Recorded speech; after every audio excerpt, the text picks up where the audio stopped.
The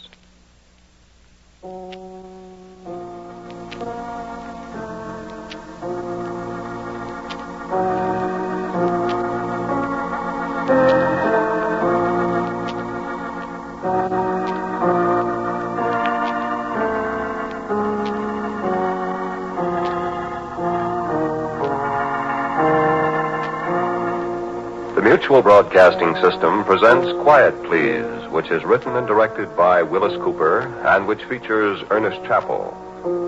Quiet Please for tonight is called The Thing on the Purple Board.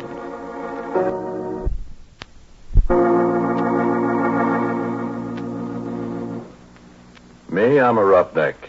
Well, I was a roughneck, 20 years ago. A little too old, too slow now. Besides, I got $1 now. I don't have to be a roughneck, you see. Married, got a nice home. Have to meet my wife. Hey, Mike. Her name's Maxine, but she likes to be called Mike. Mike! I guess she's busy out in the kitchen someplace. Besides, she doesn't hear very well. Shame, too. She's so pretty and everything. Well, you'll meet her. Sit down. I was saying I was a roughneck. Well, no, that doesn't mean exactly what you think it means. A roughneck is an oil field worker, specifically a guy in a drilling crew. Call them roughnecks like you call a section hand on the railroad a gandy dancer, a garage hand a grease monkey. Same time you work around a drilling crew for a while, you're going to be a roughneck in every sense of the word, boy.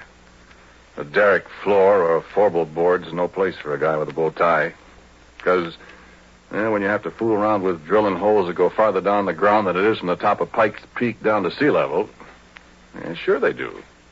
The time I was a roughneck, we'd got this one well down to 7,313 feet. That was a record. But last May, Pure Oil brought one in out in the Natrona Valley in Wyoming at 14,309 feet. That, friend, is almost 3 miles. Quite a hole, that, huh? Sure, I don't think there's an oil man in the world that don't wonder one time or another what's down there, besides rock and oil and gas. Oil that's made out of trees that died 20 million years ago. Oil that's made out of dinosaur bones. Oil that's maybe made out of the flesh and blood of men, maybe, that beat each other to death with a stone axe, ate saber-toothed tiger for lunch. Yeah, you get to wondering. You look at the cores that come up from way down there, and sometimes the little shells, trilobites mostly, that was alive when Manhattan Island, where New York is, was under half a mile of ice. We found something once, me and Billy Grunwald, and something found us. I'll tell you about it. We were down to around 5,400 feet. We'd set casing. We began to get water, so we hadn't stopped drilling and cement off. Well, you see, when water begins to seep in the hole, you pull your drill pipe, then you let down a cementing shoe inside the casing, and you plug up the bottom of the hole, casing and all, with quick-hardening waterproof cement. Then when it's hard, you drill through the cement, go on down, and the cement outside the casing at the bottom keeps the water out. Well, we had the drill pipe all pulled and racked. The cement was setting, see, so we was shut down, waiting for it to harden. We'd been coring just before... Well, you see, a core drill is hollow, and as the bit digs down, it stuffs the drillings up inside it, so when you pull it out, you got a sample of the kind of stuff you're going through. And a geologist can tell a lot from that. So there's nobody around the rig except me that night. The rest of the crew's going into town. I was toasting some pork chops over the forge for my supper. I heard a car pulling up. Look out, it's Billy Grunwald, the geologist, and I give him a hello. Hi, Billy. Come and have a pork chop. Hi, Porky. Where's everybody? They all went to town. I'm the whole crew. I had 3 blowouts between here and Oxnard. Yeah, I wondered where you was. Ted said you'd be in here about 3. Yeah, I would have been, except for my tough luck. Oh, I'm dead. Yeah, hungry? Starved. Yeah, I got 7 pork chops. And bread. And some coffee, kind of. Swell. Hey, I got a bottle in the car. We're going to have a banquet. Hey, where's that core? That's what I came up here to look at. Yeah, back there on the bench. Look at it after supper. Hey. What? Didn't you say you were all alone here? Uh-huh. I thought I heard somebody talking. I don't see anybody. Keep an eye on that pork chop. You won't have any supper. Yeah, I'm watching it. Here, let me put the coffee on. Like so. When'd you finish cementing? This morning. Last tower only made about 10 feet of hole, so Ted shut down before we get flooded out of house and home. Funny about that water. How? Oughtn't to be any at that level, according to my figuring. Well, there is. Is it salt? Sure, right out of the bottom of the ocean. That's funny. Well, maybe I'll be able to tell something from the core. Yeah, I hope so. The last core I looked at, I'd have sworn we were getting into shale. Ain't seen none yet from the cuttings. That's funny. Here, your pork chop's done. Yeah, take some bread. Yeah, thanks. Oh, man. Good, huh? Yeah, put on another. I had 2 already before you come. Yeah, much obliged. Yeah, you never can tell what's down there. You get it all mapped and plotted out, all the strata. And all you know is what comes out of the hole. Yeah, I'd like to go down there sometime if I was little enough. Never get you down a hole. Yeah, you'd fit. You're skinny. I'll stay up here and look at the cores, Bud. Where is that one? Behind you. Over there. Oh. Well, I'll have a look at it. Well, why don't you wait till you finish your supper? I'm just going to look at it. Put on another pork chop for me. Okay. Well, I wish those screech owls would keep... What's the matter? Hey, wait a minute, Porky. Well, why did... Listen. What's eating you? You know, I'd have sworn there's somebody up there in that portable board. Ah, you're crazy. There's nobody up there. Skin against those stands of drill pipe. Ah, they're just rack crooked. One of them slipped. Come on back and eat your pork chop. Yeah. Yeah, I guess so. Only What you so jittery about, Billy? Come on, eat your sandwich. Here. Yeah, well, thanks, Porky. I don't know. I'm just naturally that way, I guess. I'm always scared of the dark. Doggone it, I hate to be a baby, but I can't help it. Scared of the dark? Honest? Stupid, ain't it? Oh, I don't know. Everybody's scared of something. Me. Spiders scare the tar out of me. Black widows. Oh. I know how you feel, Billy. There another light over here? Yeah. Here. Ah. Oh. That's better. Hey, listen, Porky. Go out to the car and look in the left-hand door pocket and bring back that bottle, will you? That's what I need. Okay, kid. Okay. So I picked up a flashlight. I turned around and went outside. I found the car. And I got the bottle.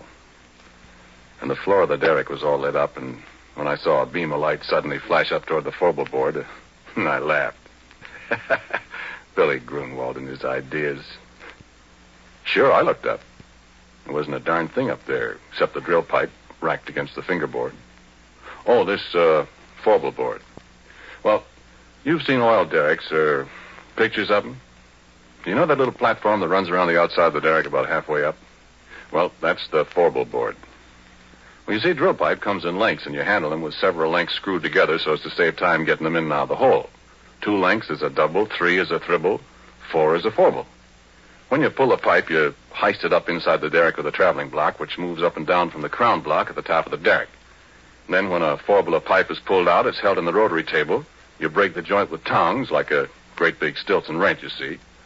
Snub a cable that's fastened to the handle over the cathead on the drawworks, and that breaks the joint. Then you hold the tongs on the pipe, give the rotary table a few turns to unscrew it.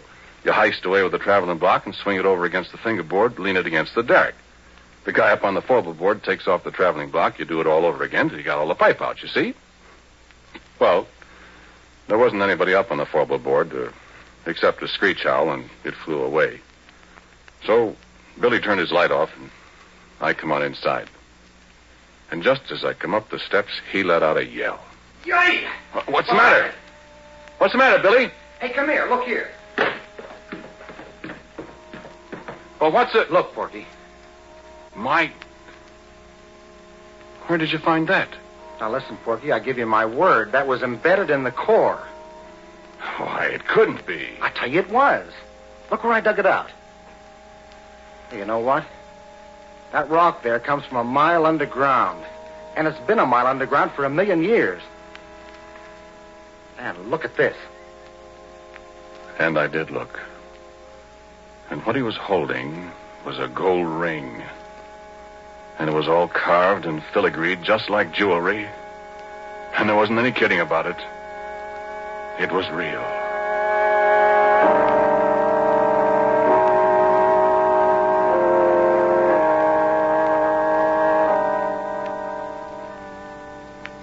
No, wait a minute. Hang on, I ain't done. I poked at the core of rock that looked like a kind of petrified salami or something. And then it was my turn to pretty near jump out of my pants. Because right alongside the place where Billy dug out the ring, there was a mud-covered, but very unmistakable finger. I picked it up, and it was cold, and it was heavy, and it was solid rock. At least it felt like solid rock. And I looked at Billy, and Billy looked at me. He started to rub the mud off this here stone finger. And as he rubbed it, it begun to disappear. No, he could still feel it, he said, but when the mud was gone, neither one of us could see it.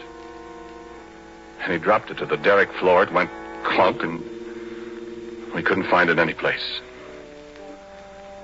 So you know what we done? Well, we took that bottle and we took and finished it, Billy and me. We finished it in one slug apiece, and it was a full pint of bathtub gin. It tasted just like so much well water to me.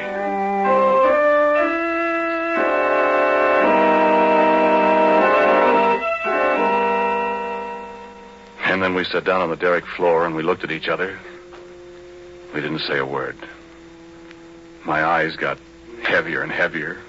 The last thing I remember was I heard some kind of noise that seemed to be coming up from down in a forward 80 feet above us. I shut my eyes a minute. I guess I went to sleep.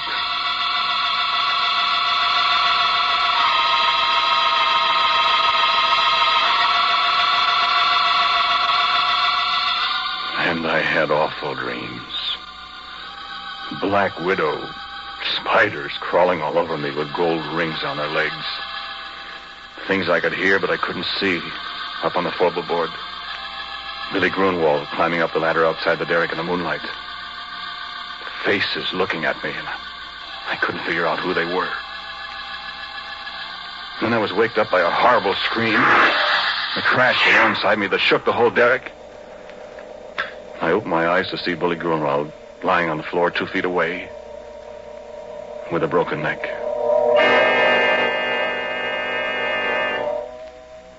With a broken neck and his left hand, well, he put the gold ring on the little finger of his left hand, and the way his arms were spread out, his left little finger and the ring were gone. Well, friend, I got out of there. I run down to where Billy had left his car, and I got in. I stepped on the starter. And I couldn't get it to go, and then I remembered after I'm pretty near run down the battery that Billy had taken a key. I wasn't going up there and go through a dead man's clothes to get it. So I sat there in the car and shivered all by myself till daylight.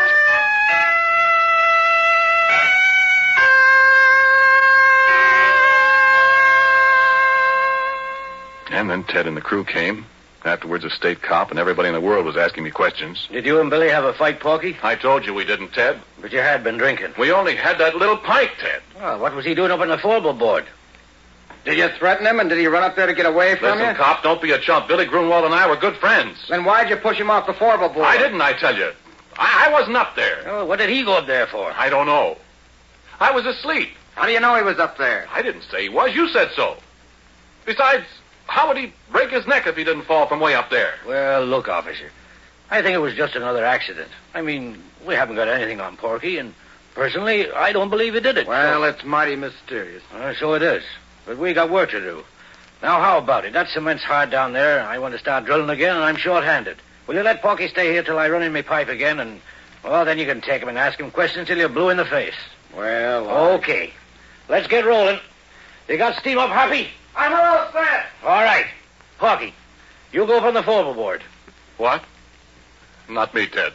Oh, don't be such a boob. There's nobody up there to shove you overboard. And you can put a safety line around you if you want to. And besides, you're getting paid to do what you're told. I've lost too much time already. Come on, get going.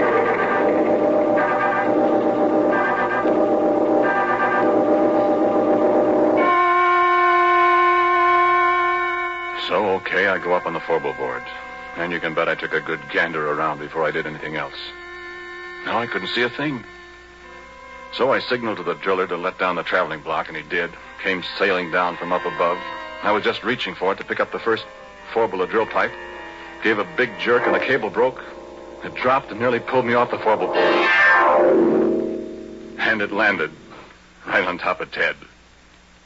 And if you have any idea what a guy looks like after 2 tons of metal land on him from 80 feet up, yeah, you keep your ideas to yourself.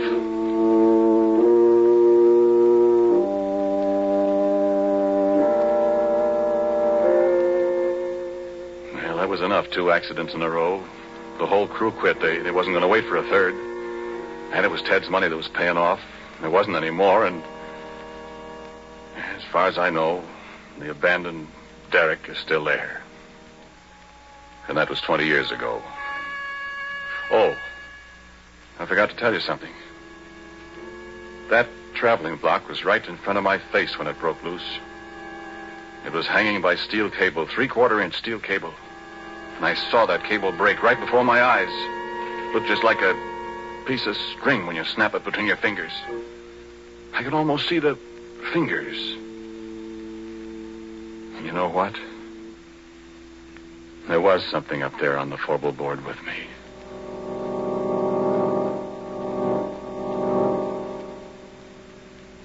And so a couple of days later I came back. I don't know if there's anything in the world as desolate, as dismal, as dead-looking as an abandoned oil well rig. There it stands like a skeleton off on a deserted side road and the bare yellow hills surrounding it, and it's the deadest thing you ever saw. I sat in my car for a long time looking at it. Everything was just the way we'd left it. I looked in at the floor. The smashed traveling block was there alongside the rotary table. There was a little mutter of steam from the boiler. That was all. Then I heard a tinkle of something as it hit the ground alongside me. I looked around. There wasn't a soul in sight. But at my feet was the gold ring that Billy Grunwald and I had found in the core of rock that came from a mile underground and from 1,000,000 years ago in time.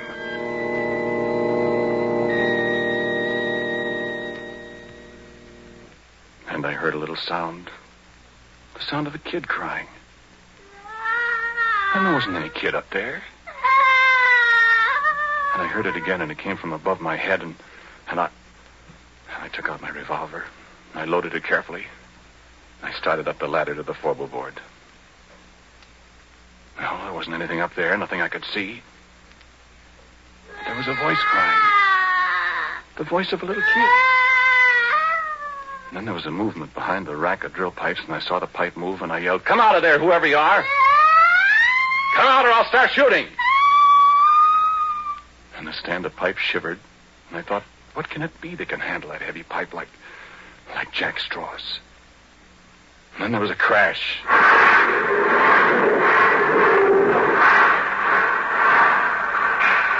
The whole stand of pipe fell over, and I just got out of the way in time.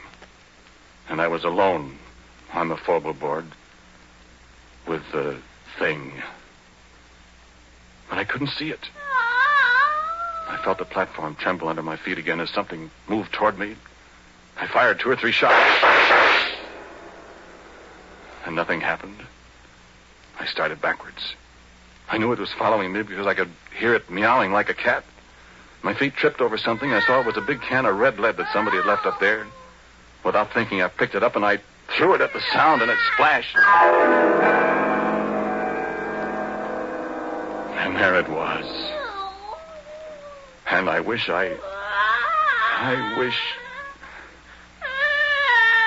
face of a little girl, frightened, crying with hunger and terror. Hands like a human being, and a finger missing from the left hand. And a body. Well, I'll tell you about that. I told you how I'm scared of spiders.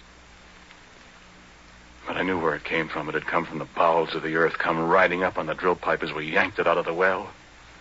Come to an alien world and was lost. It stood there dripping with red paint, blood red from head to foot like some horrible dream. And it put its hand on my arm.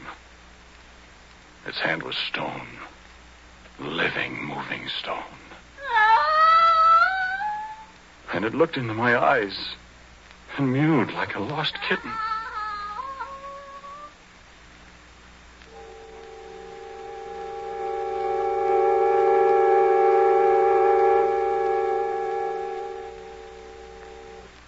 "20 years ago, I discovered many things about it, what it used for food, that it was deaf, that it was invisible and couldn't see people when it was invisible, that if you sprayed it with mud or paint or grease paint, makeup, then it could see people. And believe me, I didn't want to see its body. I can see that in my nightmares. But its face, I can't help wanting to see that pathetic little girl face. I'm afraid maybe I've fallen. But it's very beautiful. And when it's well made up, it's... But making it up, rubbing grease paint on a stone face that looks at you and smiles, and it makes sounds like a lost kitten yet. I can disguise the body in long dresses. She can't hear very well, and when she's hungry, I have to stay out of her way.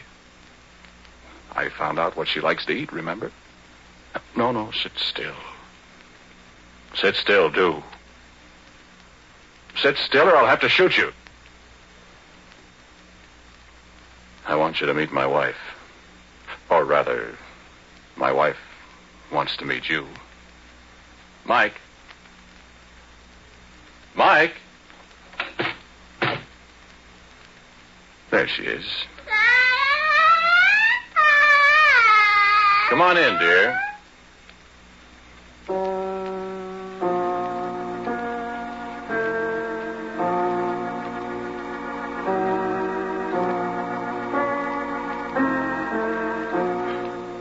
The title of tonight's Quiet Please story is The Thing on the Furball Board.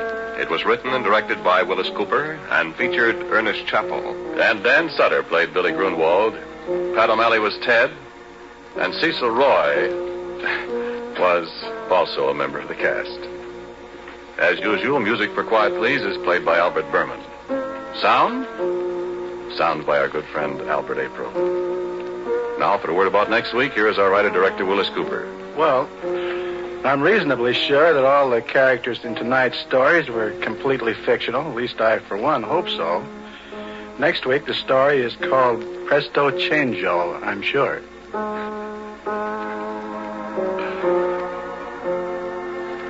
And so, until next week at the same time, I am quietly yours, Ernest Chappell.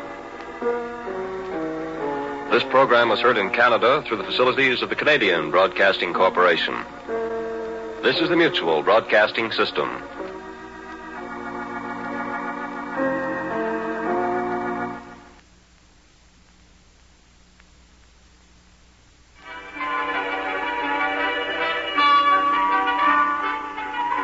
Listen to them. Yes, they still laugh and dance and play the night away, but... Oh, I shouldn't have drunk so much wine. I must hurry now to the villa where she's waiting, yes.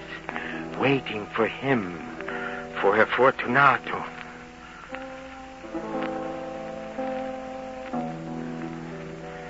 Oh, you at last.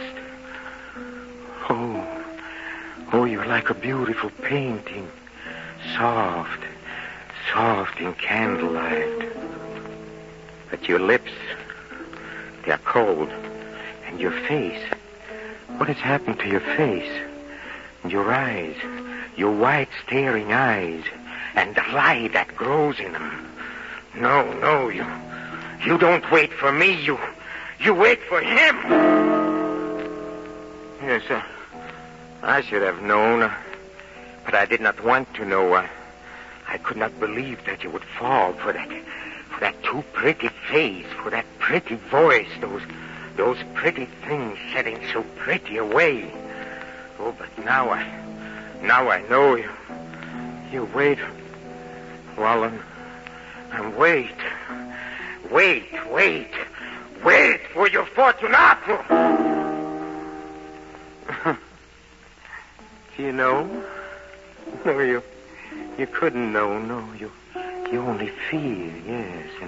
And while there is fear, there's life, huh? Just a little life, but it burns.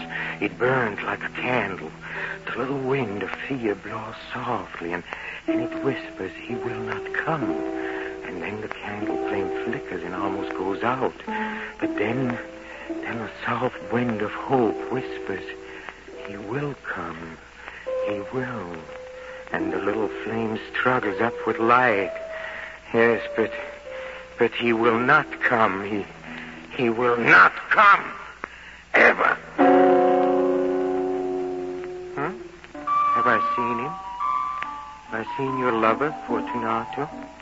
Oh, of course I've seen him in the street, and I knew it was he because I heard the jingle of the little bells on his cap, and I knew him despite his jester's costume, and beneath the mask I could read his foolish, pretty smile, and I took him and went down to the dark passageways under my house on a hill, and he followed me laughing and excited at what I promised at the end. There, I said, there you shall taste my greatest treasure, my finest wine, a cask of ancient Amontillado.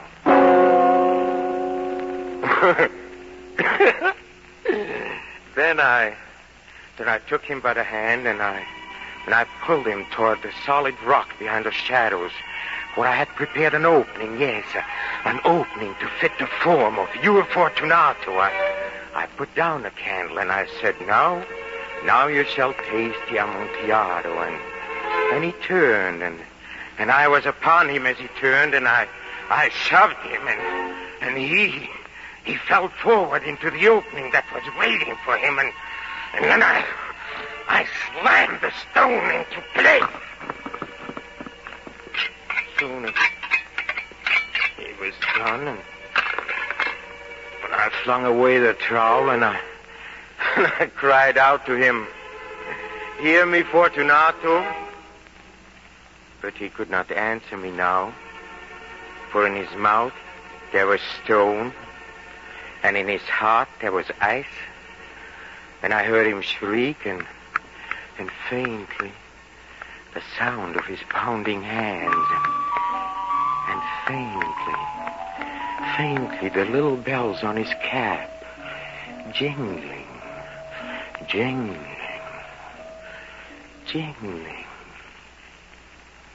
Then there was nothing, and I left the place where Fortunato is waiting. Yes, he waits. And you wait. And you shall wait forever.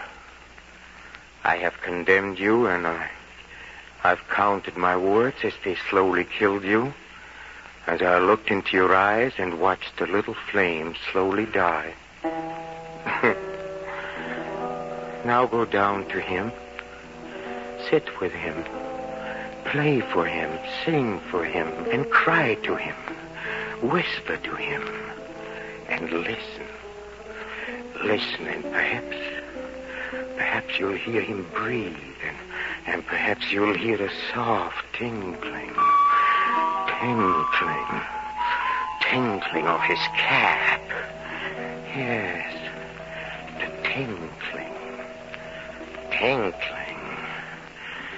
tinkling of the bells.